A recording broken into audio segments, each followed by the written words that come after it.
আমার ইউনিভার্সিটি লাইফের একদম প্রথম প্রেজেন্টেশনের আগের দিন বেশ এক্সাইটেড যে কালকে প্রেজেন্টেশন দিব, স্যুট টাই পরবো, বিশাল এক ব্যাপার। এবং আমার বাবার কাছ থেকে একটা মোটা টাই নিলাম, বিকজ নিজের টাই ছিল না। ওই টাই পরার পর দেখলাম আসলে শার্ট পরার কোনো দরকারই ছিল না, বিকজ টাই দিয়েই পুরো ঢেকে যাচ্ছে। তো যাই হোক, পরের দিন প্রেজেন্টেশন, এবং আমার এখনো মনে আছে আমার টিম নম্বর ছিল হলো 9। সো আমি 9 নম্বরে প্রেজেন্ট করবো। সো প্রথম প্রেজেন্টেশনে টিম গেল, তারা ফাটিয়ে দিল। দ্বিতীয় টিম গেল, ওরাও খুবই সুন্দর প্রেজেন্টেশন দিল, এবং আমি এই টাইমে চিন্তা করছিলাম যে সবাইকে এত ভালো প্রেজেন্টেশন দিবে নাকি। থার্ড টিম গেল, ওরাও চমৎকার প্রেজেন্টেশন দিল। আমি ভাবলাম আচ্ছা ওরা মনে হয় ইংলিশ মিডিয়াম, এই জন্য মনে হয় ভালো। ফোর্থ টিম গেল, ওরাও ফাটিয়ে দিল। এই মোমেন্টে তো আমি নার্ভাস হয়ে গেলাম যে আচ্ছা সবাই যদি ভালো প্রেজেন্টেশন দেয় এবং আমি যদি একাই মিস্টেক করি, সবাই তো হাসবে আমার উপরে। সো এই মোমেন্টে আমার আস্তে আস্তে পাকাপাকামি শুরু হলো। একটু পরে দেখি পায়ের সাথে হাতও কাঁপছে, মহা মুশকিল। এমন অবস্থা দেখে বেশ গরম লাগছে। আমার ফ্রেন্ডকে বললাম, দোস্ত আমি একটু টাইটা খুলে ফেলি। আর ফ্রেন্ড বলছে ঠিক আছে খোল। সো আমি টাইটা খুলে ফেললাম, দেখি এখনো গরম লাগছে। আমি বললাম দোস্ত আমি একটু স্যুটটাও খুলি। আর ফ্রেন্ড বললো আচ্ছা ঠিক আছে, মানে আর কিছু খুলিস না আর কি। সো এরপরে দেখে আমার মুখটুক শুকিয়ে যাচ্ছে। আমি আমার ফ্রেন্ডের কাছ থেকে পানি নিলাম, পানি খেলাম। পানি খাওয়ার পর আরো মহা মুসিবত। আগে একটা ঝামেলা ছিল, নার্ভাস লাগছে, এখন 2টা ঝামেলা, ওয়াশরুমে যেতে হবে এবং টিচার দিচ্ছে না। কি যে অবস্থা বিশ্বাস করো, এর মতো নার্ভাস আমার লাইফে লাগেনি। আমি দেখছি আমি আমার সব পয়েন্ট ভুলে যাচ্ছি।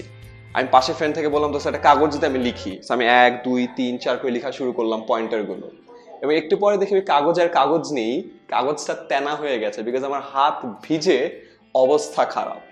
এবং এই মোমেন্টে আমি বুঝলাম যে আজকে আমার অবস্থা কেউ বাঁচাতে পারবে না। এই জায়গা থেকে মেবি আমি মারা যাবো আজকে, এমন একটা অবস্থা। ফাইনালি আমি প্রেজেন্টেশন দিতে উঠলাম, মাইকটা হাতে নিলাম, এবং আমি দেখলাম আমার সামনে যতজন বসেছিল সবাই ঝাপসা হয়ে গেল। ছোটবেলায় যখন মায়ের সাথে বসে হিন্দি সিরিয়াল দেখতাম, তখন দেখতাম মানুষ মারা যাওয়ার আগে এরকম ঝাপসা একটা সিন দেখে। আমিও চিন্তা করছিলাম আমি মারা যাচ্ছি নাকি। তো এই ছিল আমার প্রথম প্রেজেন্টেশনের অভিজ্ঞতা। এবং আমার এখন 2টা অপশন, 1 আজীবন আমি প্রেজেন্টেশন অ্যাভয়েড করব, অর 2 প্রেজেন্টেশনটা আসলেও শিখে নিজেকে একটু ইমপ্রুভ করব।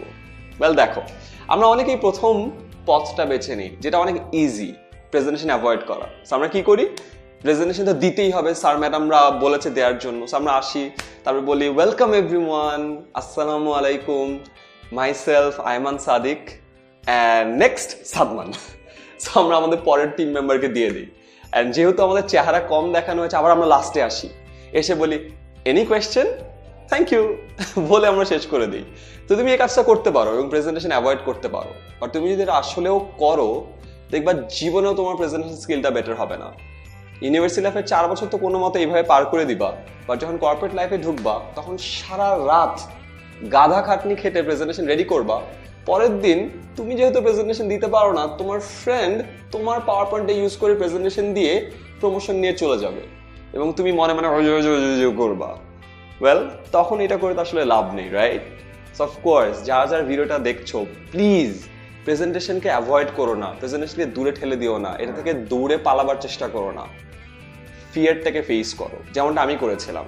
আমার দ্বিতীয় প্রেজেন্টেশনও খারাপ ছিল, থার্ডটাও খারাপ ছিল, ফোর্থও খারাপ ছিল, ফিফথও খারাপ ছিল। হ্যাঁ, অনেকবার খারাপ প্রেজেন্টেশন হবে, আর একবার দেখবা 9 নাম্বার 10 নাম্বার 15 নাম্বার প্রেজেন্টেশনে এসে দেখবা যে খুব ভালো হয়ে গেছে। অ্যান্ড দেয়ার ইউ গো, ওই একটা প্রেজেন্টেশন যখন ভালো হবে, তুমি ফাইনালি বুঝবা যে তুমিও আসলে ভালো প্রেজেন্টেশন দিতে পারো। সো শুরুতে যখন প্রেজেন্টেশনে ভয়টা এইখানে থাকে, অ্যান্ড ভয়টা তোমাকে জেকে ধরে, পরে দেখবা আস্তে আস্তে ভালো প্রেজেন্টেশন দিতে দিতে ভয়টা কমতে থাকে। এবং একটা সময় ভয়টা এতই ছোট হয়ে যায় যে তুমি জাস্ট শু করবা, ভয়টা চলে যাবে। সো প্লিজ আজকে থেকেই যারা প্রেজেন্টেশনের ভয়ে আছো, ভয়টাকে ছুঁড়ে ফেলে দাও।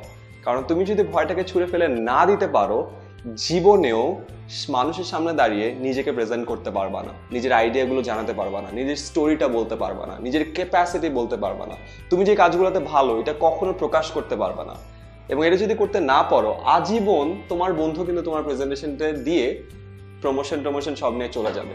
সো প্লিজ আজকে থেকে প্রেজেন্টেশন ভয়টা দূর করো, প্রেজেন্টেশনের ফিয়ারটাকে ফেস করে নিজেকে বেটার করে তৈরি করো।